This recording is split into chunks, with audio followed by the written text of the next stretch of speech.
Continuamos. Esta es la representación de lo que acabamos de platicar como dos esquemas reunidos en donde las afectaciones son en genes diferentes. Hay muchas inmunodeficiencias en donde todavía no se identifica cuáles son los genes responsables. Bueno, para poder evaluar y diagnosticar a este tipo de personas que tienen deficiencia en su inmunidad por anticuerpos, las pruebas que se realizan son, hay 4 puntitos, la concentración de inmunoglobulinas que van a involucrar IgG, IgM e IgA principalmente, los títulos de las isohemaglutininas. Ustedes ya saben lo que es el título de un anticuerpo y también ya saben lo que es una isohemaglutinina. Son aquellos anticuerpos contra grupos sanguíneos que se encuentran en el suero y pueden ser la anti-A o la anti-B.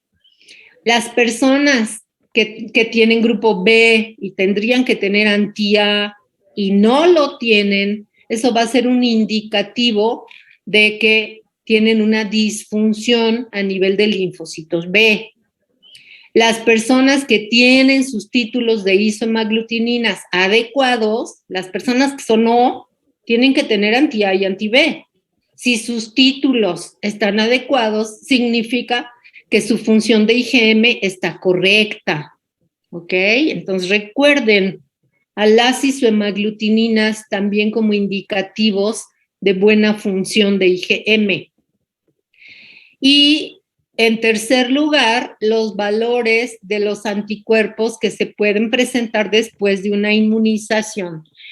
A veces, cuando son muy pequeños, los individuos afectados han recibido vacunaciones, como por ejemplo la inyección de toxoide tetánico. Si hay una buena respuesta a esta inmunización, vamos a tener una evaluación positiva y nos indica que la inmunodeficiencia no es muy severa. Pero también se recomienda hacer una cuenta de linfocitos B totales, que recordemos que tienen... Adelante.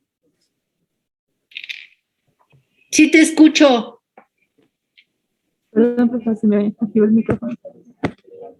Ok.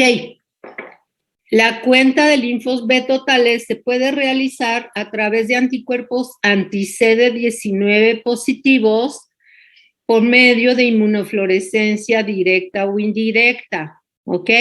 Puesto que este es un marcador exclusivo de los linfocitos B, aunque no es el único. También se pueden realizar rosetas, que recuerden ustedes que requieren la reacción con glóbulos rojos sensibilizados con hemolicina y complemento para tener la unión de C3b. La inmunofluorescencia indirecta se puede hacer mediante microscopio o mediante el citómetro de flujo. Todas estas evaluaciones nos van a llevar a ver si el paciente, en esta citometría de flujo, vemos que el paciente no tiene linfocitos y aquí se usó el marcador CD20 para poder hacer la inmunofluorescencia de linfocitos B. El CD20 en una persona sana, donde dice control, ocupa un 15.8%, esos son los linfocitos B. Con respecto a los linfocitos T, que están en el cuadrante de las ordenadas, que dice CD3. Cuando estudiamos el CD3, son linfos T y se encuentran en el cuadrante superior.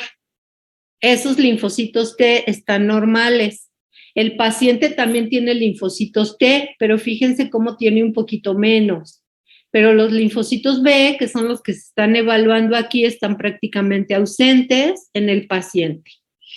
Y para concluir esta parte de las inmunodeficiencias por inmunidad adquirida, vamos a ver a las inmunodeficiencias combinadas.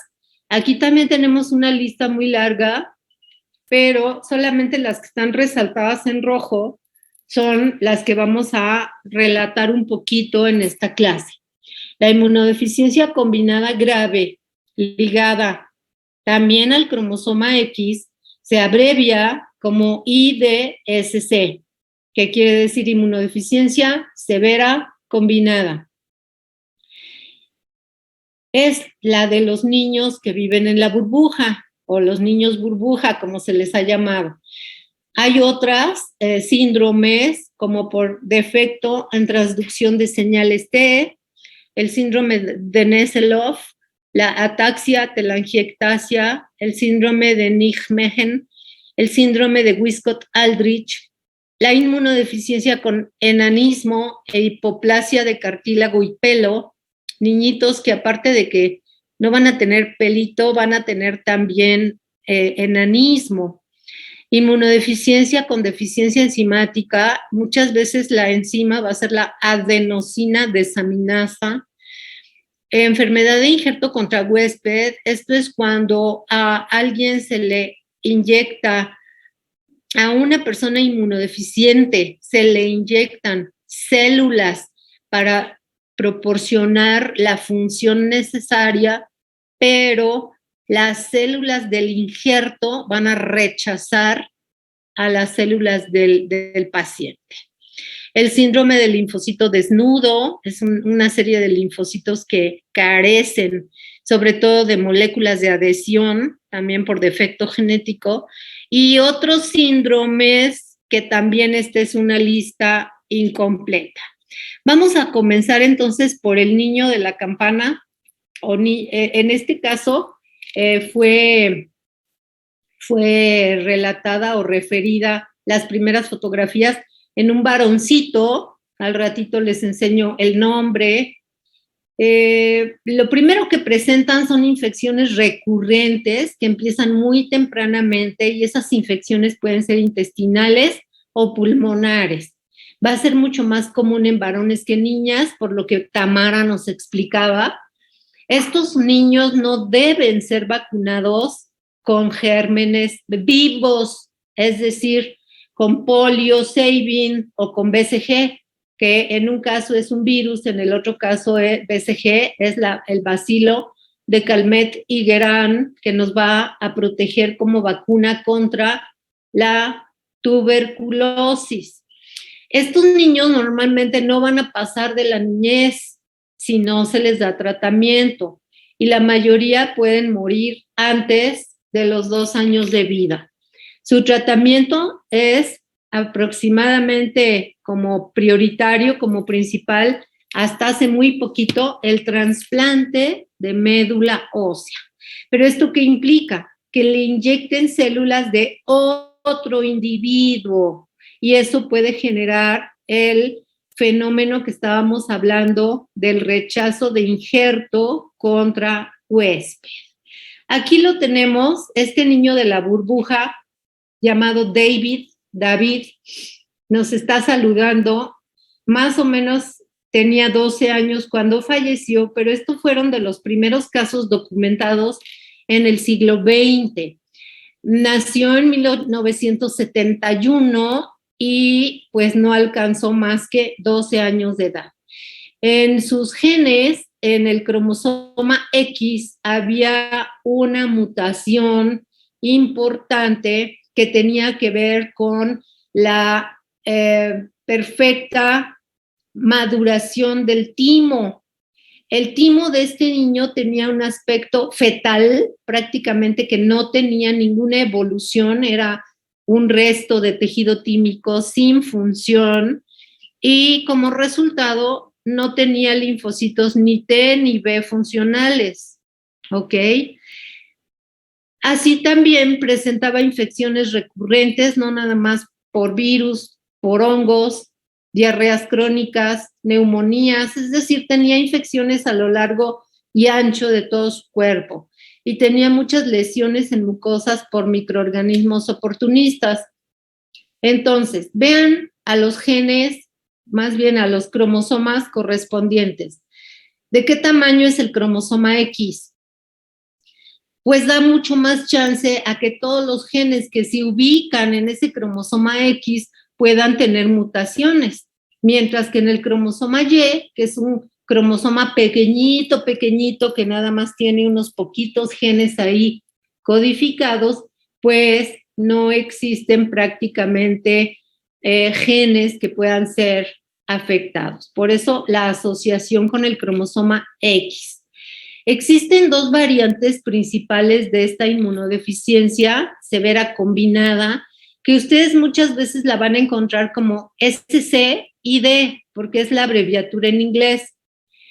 En el primer caso, la primer variante puede tener mutaciones en un gene de la cadena gamma del receptor para interleucina, o sea, el que se llama IL-2R. Ese receptor se encuentra en todos los linfocitos T, normales y funcionales. Pero, ¿qué pasa si hubo una mutación en el gene que va a producir la proteína que corresponde a la cadena gamma de ese receptor? Aunque se produzca la interleucina 2, no va a haber efecto porque no va a estar el receptor completo. Y aquí les pongo en qué posición del cromosoma X se encuentra este gen, en el Q13.1 hasta el 21.1. Esto codifica para la proteína común que participa en varios receptores, no nada más en el receptor para IL-2, pero también en el receptor para IL-4, para IL-7, para IL-9, para IL-15 y para IL-21. Entonces, esa pequeña mutación en ese punto de ese cromosoma ya nos dio problemas para que se puedan sintetizar 6 receptores para citocinas, ¿ok? ¿Por qué? Porque esta cadena gamma es común a esos 6 receptores. Y podemos tener otra variante, que se las pongo en otro color, que es por defecto en otro gene que va a estar situado en el cromosoma 20. Este ya es un cromosoma autosómico. Y esto codifica para una enzima que se conoce como ADA. Es la enzima adenosíndesaminasa y se ha ubicado también muy fácilmente un defecto en este gene. Hoy, a través de las pruebas de PCR, rápidamente se puede detectar las mutaciones en este gene, por ejemplo. Además, hay otra forma más rara de esta inmunodeficiencia, que es por mutación en otro gene, que es un gen que se llama JAK3, que en realidad también es una tirosincinasa, que se llama Janus, y que va a ser una proteína que va a transducir señales. Entonces, si esta proteína está alterada, mutada y disfuncional, pues no vamos a tener la transducción de señales adentro de la célula T correspondiente o del linfocito que esté afectado. Y aquí tenemos otra vez cómo la ausencia de ADA va a producir exceso y acumulación de los desoxinucleósidos, porque ¿qué hace esta enzima? Hace que se pase de adenosina a inosina, pero entonces no vamos a tener la presentación adecuada de la enzima que se requiere para que el sistema inmunológico esté funcionando adecuadamente. Otras inmunodeficiencias combinadas incluyen a una enfermedad que se llama ataxia telangiectasia. Les repito, muchos médicos generales no han visto estas manifestaciones. Es muy difícil que en una medicina general, en un médico familiar, se puedan detectar, pero hay que fijarse en manifestaciones como es esto que se llaman telangiectasias, que son como capilares rotos que aparentan telarañas en los ojos, ¿ok? Por eso aquí están las fotografías. Son capilares que se rompen muy fácilmente y esas son las telangiectasias. pero eso va a estar unido a una dificultad para mantener el equilibrio que se llama ataxia. Una persona que puede mantener su equilibrio con cierta seguridad al estar de pie es una persona normal. La persona que no tiene ese equilibrio es atáxica. Esa persona, junto con las telangiectasias, va a ser sospechosa de esta enfermedad en donde va a haber deficiencia de IgA y algunas veces de IgE, y también va a haber deficiencia en linfocitos T. ¿Esto qué quiere decir? Que hay que hacer evaluaciones para determinar si se diagnostica esta enfermedad. Aquí también tenemos defecto en una proteincinasa de la regulación del ciclo celular. Y esta es otra de las enfermedades por inmunodeficiencia combinada, en donde el gen que está afectado es el XP11.22, que significa que también lo tenemos en los varones, porque es un cromosoma X, cromosoma de que las mujeres tenemos doble, y esto nos codifica para una cialoglicoproteína que va a dar lugar a una formación de filamentos de actina para el citoesqueleto que va a impedir la formación de tanto plaquetas como de linfocitos T en su división adecuada. Aquí vamos a tener una tríada muy frecuente de manifestaciones que son infecciones frecuentes, tanto extracelulares como intracelulares, porque recuerden que están afectadas las dos ramas. También eczemas, es decir, piel con muchas erupciones, y vamos a tener una púrpura trombocitopénica, es decir, sangrados. Epistaxis es un sangrado nasal, pero también podemos tener petequias en la piel y podemos tener melena, que significa sangrado intestinal. Entonces, cuando tenemos esa triada, se llama el síndrome de Wiskott-Aldrich, y hay que hacer evaluaciones completas para poder llegar al diagnóstico adecuado. Esta es una imagen muy general en donde tenemos los cuadritos. Lo que podemos ver es cuál es el gen afectado. Entonces, primero podemos ver SCID. A quiere decir que es la inmunodeficiencia severa combinada. ¿A qué célula afectó? A la célula que es un precursor linfoide común, a modo de que tanto los linfos B como los T van a estar infuncionales, disfuncionales, no van a poder realizar sus funciones adecuadamente. Y donde tenemos AT es ataxia telangiectasia, que la acabamos de ver aquí atrásito. Después vamos a tener a nivel de médula ósea, eso sucede con células precursoras, ¿de acuerdo? Y lo mismo que la BTK. BTK es la sinasa, la tirosincinasa de Bruton, que me va a dar lugar en ese gene a la gamma-globulinemia asociada con cromosoma X. Ya saliéndonos del cuadrito de la médula ósea, nos vamos a la derecha. Cuadrito donde ya las cuestiones están sucediendo a nivel de timo, ¿ok? Entonces, en el timo podemos tener la deficiencia de ADA, pero también podemos tener la severa combinada a nivel de la cadena gamma para el receptor de las citocinas, y el WAS, ese que se llama WAS, me estoy refiriendo a síndrome de Wiskott-Aldrich, o sea, Wiskott-Aldrich Syndrome, en inglés está volteado, ¿de acuerdo? Y también aquí en el timo tenemos al síndrome de DiGeorge, en donde también podemos tener una deficiencia en las moléculas de MHC que se expresan. Y hasta mero abajo, ya cuando estamos hablando de órganos secundarios, que es donde sucede la proliferación de los linfocitos, ya para darnos una respuesta específica, aquí podemos tener la inmunodeficiencia común variable o podemos tener la inmunodeficiencia por IgA y el síndrome de hiper-IgM, en donde los linfocitos tienen carencia en la molécula CD40 ligando o tienen una mutación en esa proteína, ¿ok? Entonces son diferentes niveles en donde podemos tener todas las diferentes inmunodeficiencias y por lo tanto muy diferentes genes son los afectados. Así, por ejemplo, estamos hablando de que un linfocito pre-B o un timocito, cualquiera de todas esas moléculas que están aquí dibujadas, puedan estar anormales.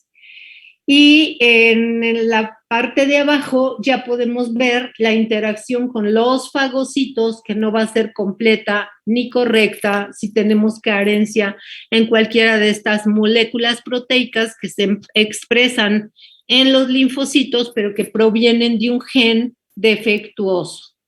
Aquí tenemos, nada más porque venía en español, otros genes que también pueden estar involucrados y acuérdense que se siguen investigando nuevos genes y que me da lugar al síndrome del linfocito desnudo.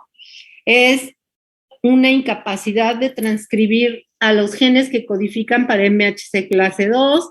También podemos tener mutaciones en las moléculas TAP, que es una deficiencia de MHC clase 1, y tenemos un déficit de la inmunidad mediada por células CD8, pero diferentes genes se han seguido descubriendo. ¿Cómo va a ser el tratamiento de esta inmunodeficiencia severa combinada en general? Vamos a hablar de trasplantes, pero también de terapia génica. Entonces, el trasplante requiere un individuo donador, pero de células de médula ósea, no de células de sangre. Son células que se obtienen de la médula ósea y que tienen que tener la misma información del HLA, léase MHC. El trasplante de médula ósea puede provenir de uno de sus padres. Esto ha dado todavía problemas, puesto que puede haber rechazos de injerto contra huésped, pero mientras se encuentran las donadores ideales o mientras se realiza el trasplante, se han dado tratamientos como son inmunoglobulina G, hiperalimentación intravenosa y algunos antibióticos como trimaxazol para neumocistis y ketoconazol para candidiosis. Y ahora vamos a hablar de la última moda o de la última esperanza en el tratamiento de estas infecciones y que es la terapia génica. Con esto vamos a terminar el día de hoy nada más. Nos quedan las inmunodeficiencias que están dadas de la inmunidad innata, es decir, fagocitosis y complemento, pero mientras veamos cómo Ashanti de Silva, que tenía 9 años de edad, fue la primera persona tratada con terapia génica cuando tenía 4 años. Ella tenía disfunción o mutación en el gene ADA, ubican el gene de la adenosina desaminasa. Entonces, una vez identificado cuál es el gene que hay que reponerle, se le inyectó el gene ADA por este tipo de procedimientos que se llaman terapia génica. Se inserta en un genoma retroviral como portador del gene afectado, se inserta una copia sana. La copia de ese gene se va a meter en un vector retroviral y esto puede ser cualquier genoma retroviral inocuo, a modo de que llegue hasta las células de la niña, en este caso de Ashanti, y pueda corregirse el gen sano, incorporándose en las células precursoras y que queden sus células perfectamente normales. Esta publicación apareció en el Scientific American de septiembre de 1995, cuando Ashanti ya tenía 9 años y ya habían pasado 5 años de que había sido diagnosticada y que su gene había sido perfectamente identificado y se le trató entonces con esta terapia génica. Esta terapia génica está utilizándose cada vez en más países y está logrando curar a una gran cantidad de niños que se llaman burbuja. Este es un periódico español en donde ustedes pueden